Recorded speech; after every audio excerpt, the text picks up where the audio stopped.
하나님 말씀 에스더서 9장 20절로 22절, 26절로 28절 이렇게 나눠서 보도록 하겠습니다. 제가 읽습니다. 모르드게가 이 일을 기록하고 아하수에로 왕의 각 지방에 있는 모든 유다인에게 원군을 막론하고 그를 보내어 이르기를 한 규례를 세워 해마다 아달월 14일과 15일을 지키라. 이달 이날에 유다인들이 대적에게서 벗어나서 평안함을 얻어 슬픔이 변하여 기쁨이 되고 애통이 변하여 길한 날이 되었으니 이 두 날을 지켜 잔치를 베풀고 즐기며 서로 예물을 주며 가난한 자를 구제하라 하매. 26절입니다.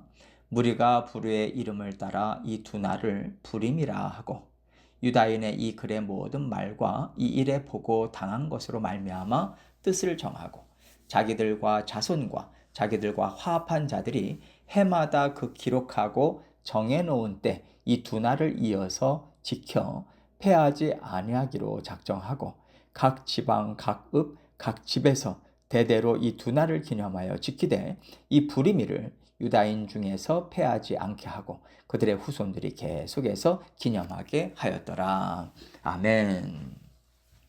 에스더서의 말씀을 보면요, 하나님께서 얼마나 크신 일을 이루셨는지 분명하게 볼 수 있습니다. 하나님의 백성들을 죽음에서 건져내실 뿐만 아니라 큰 승리를 주신 놀라우신 하나님이심을 보여주고 있어요. 이스라엘 백성들은 크신 하나님을 경험했죠. 물론 하나님은요, 언제나 크고 완전하십니다.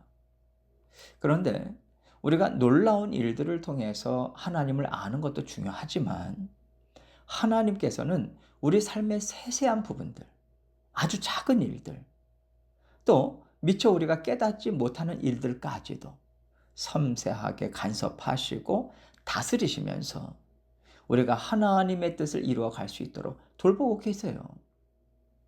이런 하나님의 잔잔한 손길이 얼마나 중요한지를 우리는 놓치지 말아야 됩니다. 날마다의 삶 속에서 우리를 지키고 보호하고 부지런히 돌보시는 하나님의 다스리심이 있기 때문에 큰 어려움도 우리가 하나님의 인도하심 안에서 감당할 수 있는 거예요. 그래서 하나님의 크신 역사 못지않게 우리 일상의 작은 일들을 돌보시는 하나님의 손길도 우리에게는 꼭 필요하다는 것을 우리는 생각해야 하는 거죠. 오늘 말씀을 보면요, 모르드게와 에스더 그리고 모든 유다인들은 크신 하나님의 손길을 경험하고 난 후에 그러면 우리가 이제 어떻게 살 것이냐, 여기에 집중하고 있는 것을 볼 수 있어요. 하나님께서 놀라운 역사를 일으켜 주셔서 모든 유다인들을 죽음에서 건져내셨습니다. 많은 대적들의 위협으로부터 든든한 울타리가 하나님은 되어 주셨어요. 그래서 이들은 자, 그러면 이제 우리가 하나님이 하신 일을 기억하면서 하나님의 자녀된 삶을 살아가자. 이 일이 우리 때에서 끝나는 것이 아니라 대대손손 전해져서 하나님이 지키고 돌보시는 하나님의 백성이란 정체성을 이어가게 하자. 이 결심을 하는 것이 바로 오늘 본문의 내용입니다. 이 생각을 갖고 오늘 말씀을 함께 살펴보도록 하겠습니다. 20절로 21절입니다. 모르드게가 이 일을 기록하고 아하수에로 왕의 각 지방에 있는 모든 유다인에게 원군을 막론하고 그를 보내어 이르기를 한 규례를 세워 해마다 아달월 14일과 15일을 지키라. 모르드게가 한 일이 무엇이냐면 지금까지 유다인들에게 어떤 일이 있었는지, 그리고 하나님께서 어떻게 구원 역사를 베풀어 주셨는지를 낱낱이 기록하고요, 이 글을 모든 유다인들에게 전한 거예요. 왜냐하면 이것이 세세하게 전달되지 않으면 하나님이 우리를 구원하셨어, 대적들을 다 물리쳐 주셨어, 우리는 이런 사람들이야, 이 교만함과 자만심만 남을 수 있거든요. 이 크신 일을 하나님께서 이루시기까지 모르드게와 에스더는요, 죽으면 죽으리라, 이렇게 말씀에 죽고 살고자 애쓰는 처절한 영적 전쟁이 그들에게 있었잖아요. 하나님을 붙잡고 의지하고자 하는 믿음의 싸움을 통해서 영적 부흥이 유다인들 사이에서 일어날 수 있었던 거예요. 이렇게 한 심령 한 심령 속에 어떤 생각과 마음의 변화가 있었고 어떻게 하나님께서 매 순간마다 일하셨는지 이것에 대한 기록이 오늘을 사는 우리에게 영적 생명을 주는 성경의 말씀으로 주어지는 거잖아요. 그래서 어떤 크고 작은 일들의 결과가 있었다면 그 일이 이루어지기까지 어떤 일들이 있었는지, 그 과정 가운데 하나님께서는 어떤 교훈을 주셨고 어떤 깨달음을 주셨는지를 우리는 놓쳐서는 안 됩니다. 하나님께서 가르쳐 주시고 깨닫게 해주신 지혜와 교훈을 통해서 하나님의 자녀된 삶을 한층 더 성숙한 마음으로 살아낼 수 있는 거예요. 하나님의 자녀들은 이렇게 자라나는 사람들이고요. 이것을 모르드게는 잘 알고 있기 때문에 하나님의 일하심과 모든 유다인들이 하나님과 함께 이룬 일들에 대해서 세세하게 다 알려주고 있는 거죠. 뿐만 아니라 해마다 절기로 지키자고 규례를 선포하고 있어요. 22절입니다. 이날에 유다인들이 대적에게서 벗어나서 평안함을 얻어 슬픔이 변하여 기쁨이 되고 애통이 변하여 길한 날이 되었으니 이 두 날을 지켜 잔치를 베풀고 즐기며 서로 예물을 주며 가난한 자를 구제하라 하매. 유다인들은 12월 13일과 14일 이 두 날에 대적들을 물리쳤어요. 각각 그 다음 날인 14일, 15일에 하나님께서 주신 기쁨을 만끽하는 날을 가졌습니다. 그래서 이 두 날에 하나님께서 하신 일을 기뻐하고 하나님께 온전한 찬양과 영광을 올려드리자, 이 의미로 절기로 정하고 잔치를 베풀고 서로 선물을 주고받는 일을 하고자 한 것인데, 이때 잊지 않고 해야 하는 일이 바로 가난한 자를 구제하는 일이었어요. 잔치를 베풀고 서로 기뻐하면서 선물을 주고받는 가운데 가난한 사람들이 소외될 수 있거든요. 가난한 사람은요, 맛있는 것, 좋은 것을 누리지 못한다라고 하는 정도가 아니에요. 당장 먹고 살기가 아주 버거운 사람을 얘기하는 겁니다. 오늘날 미국에서 사는 우리식으로 말하자면요, 렌트비를 낼 돈이 없어요. 그래서 변호사한테 넘기고 이제 쫓겨날 것이라는 노티스를 받아가면서 하루하루 힘겹게 살아가는 사람들을 얘기하는 거예요.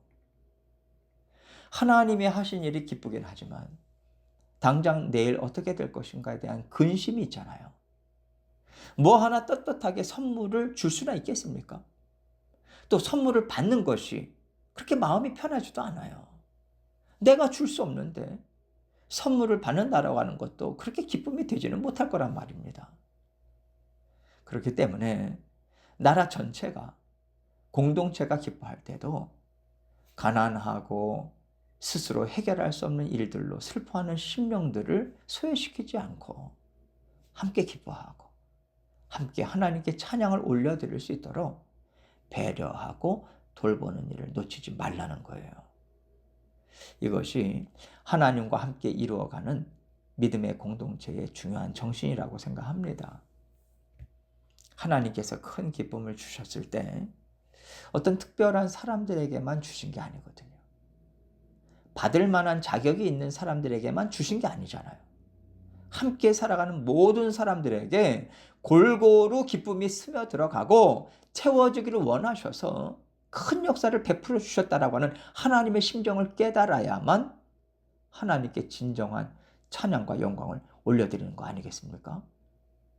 유다인들은 하나님의 심정을 알았기 때문에 가난한 자를 구제하고 돌보는 일을 놓치지 않았다는 것을 가르쳐주고 있는 거죠. 이렇게 정한 이 두 날을 부림절이라고 하는 절기로 불리는데, 이 날에 대해서 26절로 28절은 이렇게 설명하고 있습니다. 무리가 부르의 이름을 따라 이 두 날을 부림이라 하고, 유다인이 이 글의 모든 말과 이 일에 보고 당한 것으로 말미암아 뜻을 정하고 자기들과 자손과 자기들과 화합한 자들이 해마다 그 기록하고 정해놓은 때 이 두 날을 이어서 지켜 패하지 아니하기로 작정하고 각 지방 각 읍 각 집에서 대대로 이 두 날을 기념하여 지키되 이 불임일을 유다인 중에서 패하지 않게 하고 그들의 후손들이 계속해서 기념하게 하였더라. 부르란 단어는요, 제비뽑기를 말해요. 하만이 유다인들을 잡아 죽여야 되겠는데 어느 날이 좋을지 제비를 뽑아서 정했잖아요. 그런데 오히려 이 날은요, 유다인들에게 하나님께서 자신들에게 행하신 일이 얼마나 하나님의 뜻을 이루는데 지혜로웠고 아름다웠는지에 대해서 계속 곱씹는 날이 된 거예요. 하나님께서 하만에게 형통한 날을 주시는 것 같아서 유다인들이 얼마나 힘들고 두려운 날을 보냈습니까? 그러나 하나님께서 하만에게 그 날을 주신 것은 하만을 형통하게 하심이 아니라 유다인들을 구원하시기 위해서 허락하신 날이었다. 이것을 나중에 깨닫잖아요. 하나님께서 하신 일은 지혜롭고 놀라운 일이었다는 것을 유다인들은 이 절기 동안 곱씹고 마음에 새기는 일을 하는 거죠. 또 이 날에 하나님께서 하신 일이 무엇이냐면요, 이 놀라운 일들을 통해서 유다인의 하나님은 살아계시는구나, 정말 능력이 많으신 하나님이시구나 경험하고 마음에 받아들인 다른 민족들까지도 하나님의 백성에 합류하는 일을 허락해 주세요. 그러니까 이때도 하나님은요, 온 땅 모든 족속들에게 하나님의 말씀이 전해지는 일을 하신 거예요. 하나님께서는 하나님의 백성들을 구원해내시는 역사와 함께 모든 민족, 모든 족속에게 주의 복음이 전해지는 일을 동시에 하셨다는 것을 우리는 놓치지 말아야 합니다. 우리가요, 우리 교회 돌봐야죠. 믿음의 공동체 힘있게 세워나가야 합니다. 그런데 이 일뿐만 아니라 우리 주변에, 그리고 우리가 알지 못하는 여러 민족들과 족속들에게 복음을 전하는 일이 함께 가야 되는 거예요. 전도와 선교가 빠져서는 안 된다는 거죠. 교회를 세우고 믿음의 공동체 안에 있는 가난한 지체들을 돌보는 일뿐만 아니라 땅끝까지 주의 복음을 전하는 일 또한 함께 이루는 것이 하나님의 선하신 뜻이거든요. 하나님께서 유다인들로 하여금 불임절을 정하게 하시고 기억하게 하신 뜻이 무엇인지를 생각할 때 단지 유다인을 구하셨다, 하나님의 자녀들을 구원하셨다, 여기에서 끝날 것이 아니라는 겁니다. 하나님께서는 페르시아 땅에 유다인들을 남겨놓으심을 통해서 온 땅에 복음이 전해지고 하나님 나라를 굳건히 세우시는 일을 하신 거예요. 하나님은 오늘도 우리 교회를 돌보십니다. 모든 우리 성도님들을 돌보세요. 뿐만 아니라 주의 몸된 교회를 통해서 땅끝까지 복음이 전해지는 일을 하나님은 우리 각자에게 기대하고 계십니다. 이 일에 힘껏 동참하시는 저와 여러분이 되시기를 주님의 이름으로 축원합니다.